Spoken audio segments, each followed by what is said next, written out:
Good evening friends. मैं Amit Kumar Gupta advocate अपने income tax के केसेस की सीरीज में आज जो केस आप लोगों के सामने डिस्कस करूंगा उस केस का नाम है income tax officer versus Rajeev Ratanlal Tulsiyan. Friends, ये case 92 ITR tribunal page number 332 पे रिपोर्ट हुआ और मैटर मुंबई आईटीएटी ने डिसाइड किया। मैटर 1 अक्टूबर 2021 को डिसाइड किया गया। बहुत ही इंपॉर्टेंट केस है ये case. Section 56 subsection 2 clause 7 sub clause C sub clause double आई पर है। हमारे प्राइवेट लिमिटेड कंपनीज के केस में ये बहुत देखा जाता था कि प्राइवेट कंपनीज के अंदर शेयर्स को प्रीमियम पर अलॉट करके उन शेयर्स को शेयर होल्डर्स बायबैक कर लेते थे बहुत कम पैसे पे, 25 पैसे पे, 50 पैसे पे या 1 रुपए पे, और अपने ब्लैक मनी को कन्वर्ट करते थे। उसको कर्व करने के लिए एक सेक्शन ये लाया गया कि यदि कोई असेसी किसी प्राइवेट लिमिटेड के शेयर्स को उनकी बुक वैल्यू से कम पे यदि खरीदता है तो उसका जो डिफरेंस है वो उसकी इनकम में टैक्सेबल हो जाएगा, इनकम फ्रॉम अदर सोर्सेज के बतौर। कहने का तात्पर्य यह है कि कंपनीज क्या कर रही थी, अपना पहले तो 100 रुपए पे शेयर इशू करती थी किसी XYZ को, और फिर जो कंपनी के मेन प्रमोटर्स होते थे वो कुछ टाइम बाद उस 100 रुपए के शेयर को 2 रुपए पे या 1 रुपए पे खरीद लेते थे या जो भी उनका टर्म्स होता था, तो जिससे उनका ब्लैक मनी जो है वो व्हाइट में कन्वर्ट हो रहा था। तो एक ब्लैंकेट रूल ये लाया गया कि section 56 subsection 2 clause 7 sub clause C sub clause double आई के अंदर कि यदि वो शेयर्स बुक वैल्यू से कम पे खरीदे गए हैं तो जो जितने पे खरीदे गए हैं और जितने की बुक वैल्यू है वो उसके इनकम फ्रॉम अदर सोर्सेज के अंदर एड बैक कर ली जाएगी। इस केस के फैक्ट्स इस तरीके से हैं कि इस केस में असेसी ने कुछ शेयर्स अप्लाई किए अपनी प्राइवेट लिमिटेड कंपनी के अंदर, अलॉटमेंट कराई, और जो ये शेयर्स का जो फिगर था वो करीबन 3 करोड़ शेयर्स खरीदे उसने, अलॉट किए गए असेसी को 1 रुपए के ऊपर। वो कंपनी में डायरेक्टर था और शेयर होल्डर पहले भी था, और उसको करीबन 3 करोड़ शेयर जो है वो 1 रुपए के हिसाब से, क्योंकि जो कंपनी का शेयर की पार वैल्यू थी वो 1 रुपए थी और जो बुक वैल्यू थी वो करीबन 11 रुपए थी, तो उसको जो शेयर दिया गया, अलॉट किया गया, वो 1 रुपए पे किया गया, जो कि कंपनी के शेयर की पार वैल्यू 1 रुपए थी। असेसिंग ऑफिसर साहब का ये कहना था कि असेसी को ये शेयर जब अलॉट किए गए तो इससे असेसी की शेयर होल्डिंग बढ़ गई,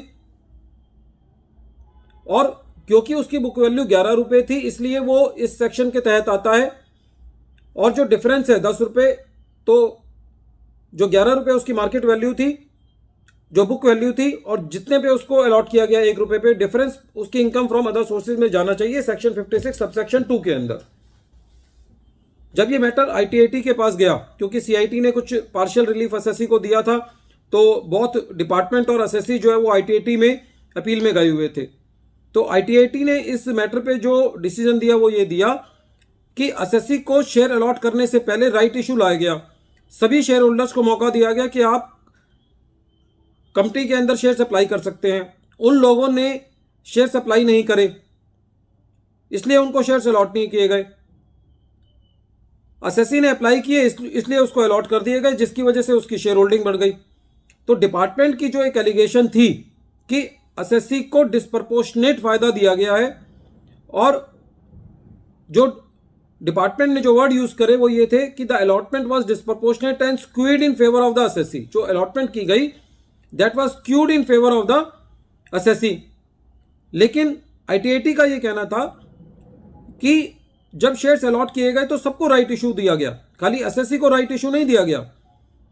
बाकियों ने उसको एक्सरसाइज नहीं किया, लेकिन एसएससी ने उसको एक्सरसाइज किया, जिस वजह से उसकी शेयर होल्डिंग बढ़ गई। बट नेचुरल है कि यदि कोई एसएससी को और शेयर अलॉट किया जाएगा तो उसकी शेयर होल्डिंग बढ़ जाएगी।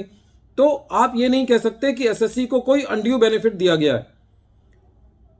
अपार्ट फ्रॉम दिस, आईटीएटी का ये कहना था कि section 52 subsection 2 clause 7 clause C clause double I जो है वो इस मकसद से लाई गई कि ब्लैक मनी को कर्व करना था। यहां पे किसी भी तरीके का डिपार्टमेंट ये प्रूव नहीं कर पाया कि एसएससी ने कोई अपने ब्लैक मनी का कन्वर्जन किया है, तो इसलिए ब्लैंकेट तरीके से सेक्शन 56 सबसेक्शन 2 एसएससी पर अप्लाई नहीं किया जा सकता। फ्रेंड्स, ये बहुत वेलकम डिसीजन है। पहले भी इस तरीके के डिसीजन आए हैं जहां पे जो कंपनी के डायरेक्टर्स और शेयर होल्डर्स हैं उनको, पहले भी वो शेयर होल्डर हैं और अब उनको और शेयर्स अलॉट किए गए हैं और वो बुक वैल्यू से कम पे हैं, तो वो सेक्शन 56 सब सेक्शन 2 के दायरे में नहीं आएंगे। Friends, this case is very important. Everyone should read the full judgement to get the insight of the judgment. Once again, I am repeating the name of the case. The name of the case is Income Tax Officer versus Rajiv Ratan Lal Tulsian, and this case has been reported in 92 ITR Tribunal at page number 332 Mumbai. Friends, at the end of this video, I want to say that if you want to receive the future notifications of the videos, then you may subscribe my channel and press the bell icon so that you may get the future notifications of my coming videos. Thank you, friends.